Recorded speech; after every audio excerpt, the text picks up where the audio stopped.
there's massive of opportunity and investment potential in companies working in the Canadian EV industry.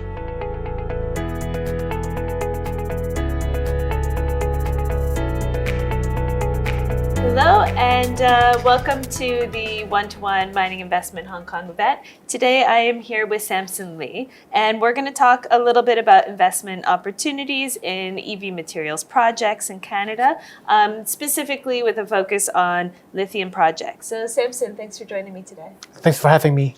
And so maybe we can start by just looking at, what is the current development pipeline for lithium and other battery metals projects in the region? Well, personally, I have been very lean on the development of the EV materials projects, and in fact for the whole supply chain in Canada, because not just me, but many people have been saying Canada right now is what was Western Australia was 10 years ago. So that means that there is massive of opportunities from the whole supply chain for companies working through the EV supply chain in Canada right now, with the specific areas like Quebec and Ontario being the two main provinces working hard to contribute to be part of the supply chain in Canada. But the other provinces like Newfoundland, Manitoba, they are also prospects. Mm-hmm. Mm-hmm. Are there are there explorers or I suppose other juniors that are starting to build projects in that region? Yeah, most of the progress of status are explorers right now. Okay. But the one obvious company that is taking the spotlight is Patriot Battery Metals. They are exploring very big, potentially monster project in James Bay. Mm-hmm. Mind you that as of right now, they don't have any resource estimate yet, but based on the geological readings and the drilling assays results so far, it looks like they are actually really sitting on a big monster project.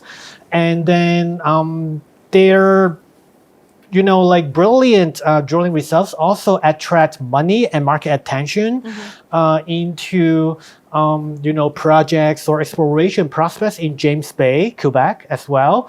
So earlier this year, the start of this year, actually there has been some kind of lithium rush for both retail and institutional investors trying to handpicking who will be the next junior exploration company that will find the next lithium big deposit in Canada. Mm-hmm. Okay, and maybe we can talk a little bit more about those investment opportunities. So why should investors be looking at this? What do they need to be considering when looking at these projects? Yeah, because maybe until 2 to 3 years ago, the most recent exploration work being done in Canada for lithium was 1970s. So in the last 30, 40 years or so, there has been very, very little exploration work done for lithium. So to me, it's kind of like a virgin ground territory for lithium in a very safe jurisdiction. So it's kind of a no-brainer in terms of opportunity to me. In terms of investment opportunity, I think are the junior companies that are working in James Bay trying to replicate the success of Patriot Battery Metals is a good bet.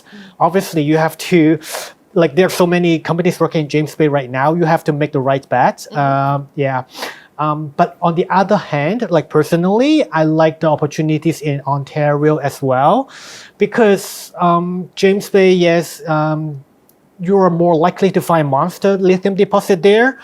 But relatively speaking, I think the infrastructure in Ontario is better. And yes, right now, the lithium deposits in Ontario is much, much smaller. But at the same time, it also means that in theory, the company is trying to push their smaller projects in Ontario into production could be faster and require far less capex, making it happen.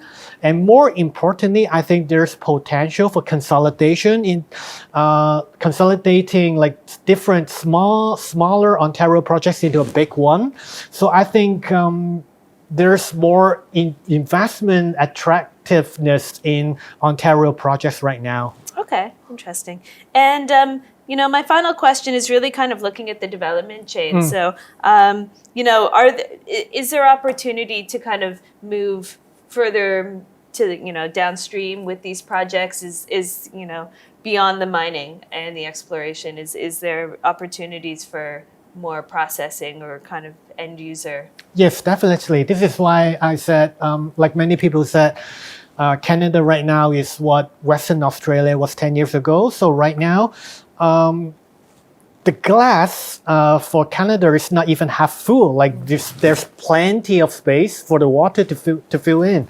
So, but obviously, right now, I think it's still a little bit too early to discuss about developing the middle and downstream, because first I would say the industry would like to see, okay, where are the deposits to be located first?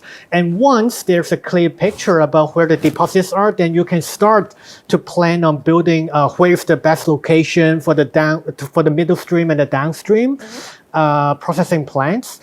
So in the long run, I think for companies working in Canada's EV industry, like the opportunity is not just remaining in the upstream in the project part, but there's also opportunity for vertical integration. So I think there's massive opportunity and investment potential in companies working in the Canadian EV industry.